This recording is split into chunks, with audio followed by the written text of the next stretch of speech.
Hello, this is Crazy Horse. I have one simple question for you today. When does intimidation, violence, disruption of the government move from civil disobedience into terrorism? It's a very simple question. Trump is already talking about putting Antifa on the terrorism list. I think the same goes for Black Lives Matter. We all agree Black Lives Matter.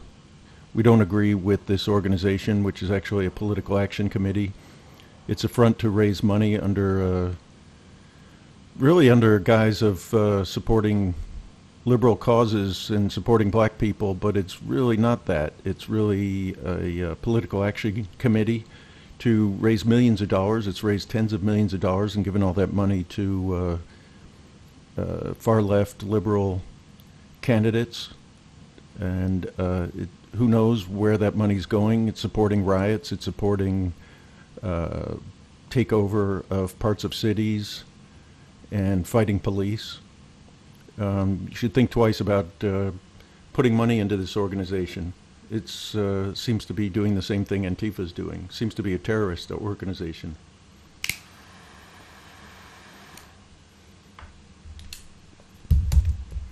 But okay.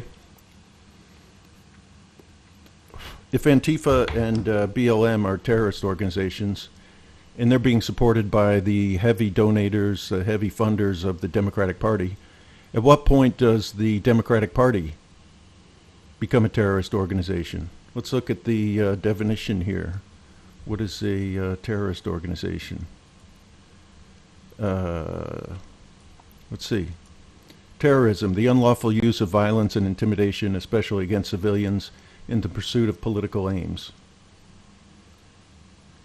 So, at first, the Democratic Party wanted to use intimidation and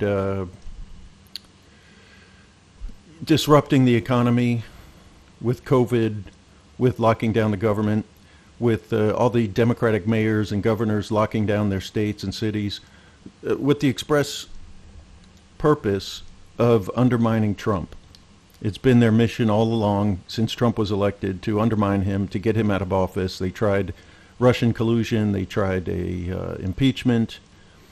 And then, okay, COVID came along. Maybe it's not as deadly as the experts said it was. We can't blame the Democratic Party for that exactly, although they probably had a big hand in it. But it's hard to prove that. But they took the opportunity, and they certainly used it to lock down the economy, to lock down the cities, to lock down the states, to make it look like Trump was incompetent. They blamed him for not moving fast enough, for being a dictator and moving too fast, for being a racist and causing police to magically become racist. There are problems in this country. There are racial divisions. There is inequality. There's a lot of reasons for that. It's not Trump. But the Democratic Party has had the express purpose of removing him from office. Now, at some point, this civil disobedience moved into the realm of,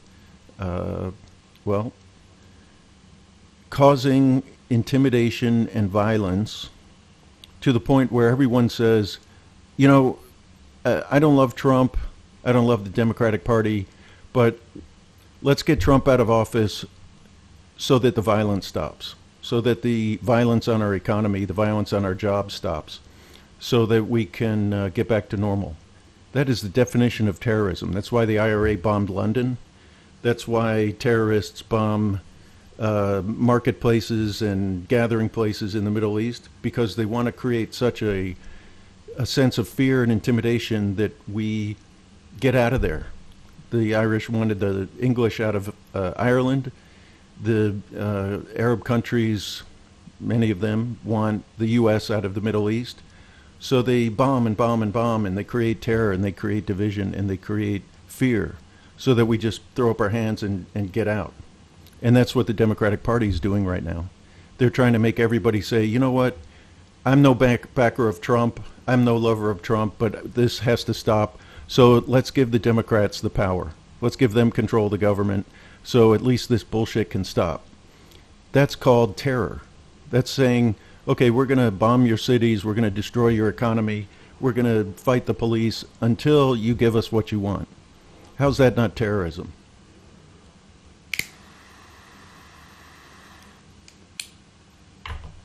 Democratic Party seems to be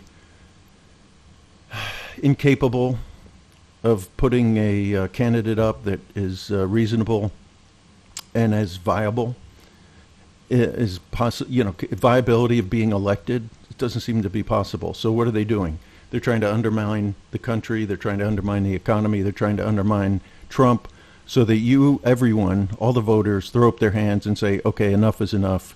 Let's give them what they want. Let's give them control. It's not that big of a difference, Democrat, Republican, so let's give them control. Okay, that's what we're experiencing right now. That is called terrorism.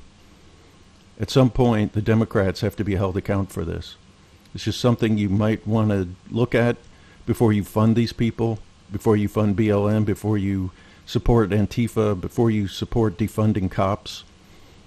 This is a terror activity. This is a terror organization. They're trying to bring the country to its knees so that they can get what they want. If somebody can explain it to me in different terms, I'd love to hear it, but that's how I see it.